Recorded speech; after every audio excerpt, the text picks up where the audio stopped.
కానీ ఇక్కడ వ్రాయబడిన మన రోగం ఏంటంటే పాపరోగము. పాపం అనే రోగము. ఈ రోగాన్ని ఏ వైద్యుడు కూడా తీసివేయలేడు.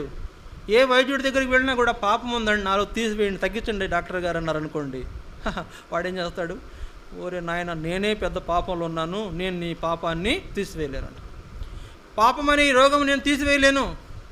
కనుక ఏ రోగంకైనా వైద్యం ఉంది, మందులు ఉన్నాయి, కానీ ఈ యొక్క పాపం అనేటువంటి వ్యాధికి మందులు లేవు. ఈ పాపం అనేటువంటి రోగమునకు వైద్యుడు లేడు. అందుకనే ఈ లోకంలో ఎవ్వరు దాన్ని బాగు చేయలేని పరిస్థితి. అందుకే యేసు ప్రభువుని దేవుడి లోకాన్ని పంపించి మానవుని యొక్క పాప రోగమును తీసివేసేటువంటి గొప్పదైనటువంటి ఏర్పాటు దేవుడు చేశాడు. పాపం అనే రోగము కలువరిచిలో రక్తము చేత అది తొలగిపోయేదిగా ఉంది. పాపం అనే రోగము తొలగించడానికి ఆయన తన రక్తాన్ని కార్చాడు. ఆ